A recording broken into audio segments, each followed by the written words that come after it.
IPL জ্বর এখন তুঙ্গে। এই টুর্নামেন্ট এমন একটি মঞ্চ যেখানে প্রতিদিন নতুন তারকার জন্ম হয়, তাই ক্রিকেটারদের কাছে নিজেদের প্রমাণ করার অন্যতম সেরা জায়গা এই আইপিএল। এবারের আইপিএল শুরুর আগে এমন 10 জন ক্রিকেটারের কথা জেনে নিন যারা নিজেদের কেরিয়ার বাঁচাতে এই টুর্নামেন্টকেই হাতিয়ার করতে চলেছেন।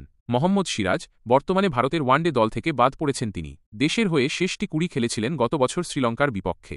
16টি ম্যাচে 14টি উইকেট নিয়েছেন, তবে গুজরাট টাইটান্স তাকে 12.25 কোটি টাকায় কিনেছে, তাই নিজের সেরাটা দিয়ে জাতীয় দলে ফিরতে মরিয়া থাকবেন তিনি। মুকেশ কুমার দেশের হয়ে 17টি 20 ম্যাচ খেলে 20টি উইকেট নিয়েছেন।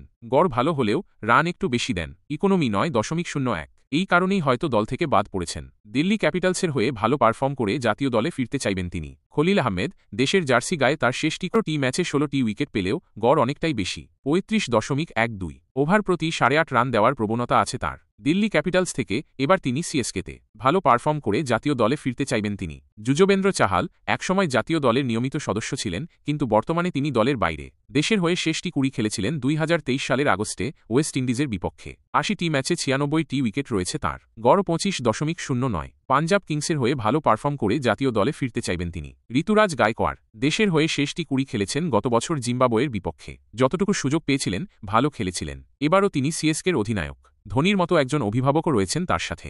ব্যাটিংয়ে আরও ধারালো পারফর্ম করে জাতীয় দলে ফিরতে চাইবেন তিনি। ভেঙ্কটেশ আয়ার 3 বছর আগে দেশের হয়ে টি20 ম্যাচ খেলেছিলেন। দেশের হয়ে মাত্র 9টি20 ম্যাচ খেলেছেন তিনি। এবার কেকেআর তাকে 23.75 কোটি টাকায় কিনেছে এবং সহ অধিনায়কও করা হয়েছে। 51টি আইপিএল ম্যাচে 1326 রান করেছেন তিনি। সাফল্য এনে দিয়ে জাতীয় দলে ফিরতে চাইবেন তিনি।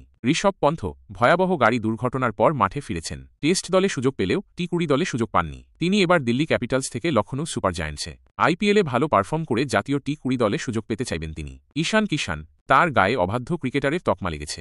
দেশের হয়ে শেষটি 20 খেলেছেন 2023 সালের নভেম্বরে। 32টি ম্যাচে একটি শতরানও করেছেন। এবার তিনি সানরাইজার্স হায়দ্রাবাদে খেলবেন।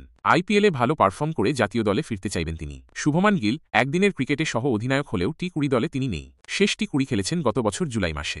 গুজরাট টাইটান্সের অধিনায়ক তিনি। আইপিএলে ভালো পারফর্ম করে টি20 দলে ফিরতে চাইবেন তিনি। KL রাহুল তিনি ইউটিলিটি ক্রিকেটার, সব পজিশনেই ব্যাটিং করতে পারেন, তবে মাঝে মাঝে ধীর গতির ব্যাটিংয়ের জন্য সমালোচিত হন। গত আইপিএলে লখনৌ সুপার জায়ান্টসের কর্ণধারের সঙ্গে তার ঝামেলা হয়েছিল।